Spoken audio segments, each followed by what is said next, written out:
중고등 푸른교회 친구들 안녕. 오늘 고난주간 말씀 묵상 세 번째 시간입니다. 오늘 함께 보실 하나님의 말씀은 요한복음 12장 44절로 47절까지의 말씀입니다. 여러분이 교회 하면 가장 먼저 떠오르는 게 있죠. 바로 십자가입니다. 모든 교회에 십자가가 있기 때문에 교회 하면 십자가가 떠올라지는 것이 아니라 사실 십자가가 있기 때문에 교회가 존재할 수 있기 때문에, 그래서 우리는 교회 하면 십자가가 떠올라야 합니다. 그런데 여러분, 우리가 때로는 이 십자가를요 부적처럼 여길 때가 있습니다. 집에 걸어두거나 자동차에 걸어두고는 하는데, 그 이유가 아무런 문제나 사고 없기를, 하나님께서 그렇게 보호해 주시기를 바라는 마음으로 우리가 그렇게 십자가를 걸어 놓는다라는 거죠.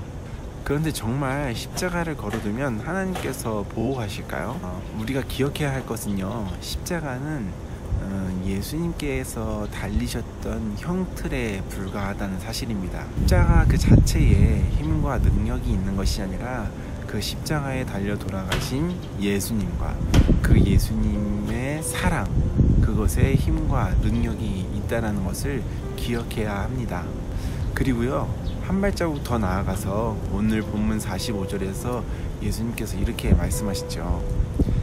나를 보는 자는 나를 보내신 이를 보는 것과 같다.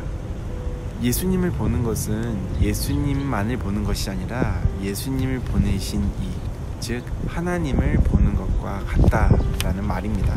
하나님을 알고자 하는 자는요, 예수님을 알아야 하고요, 하나님과 함께하는 삶을 살고자 하는 사람은 예수님을 닮아 살아야 합니다. 예수님의 십자가는 하나님의 말씀에 철저히 순종했던 예수님의 모습이고, 예수님의 부활은 철저히 순종한 자를 통하여 나타내시는 하나님의 능력입니다.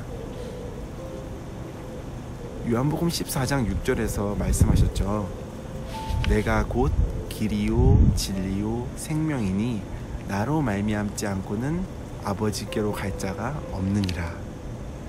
이 고난주간 예수님의 고난을 묵상하는 것은 예수님을 닮은 자의 삶을 내가 얼마나 잘 살아왔는가를 되돌아보는 것이기도 하고요, 또한 그것을 해냈을 때 생명과 진리를 향하여, 그리고 하나님을 향하여 나아가는 길이 그 안에 담겨 있음을 기억하는 것이기도 합니다.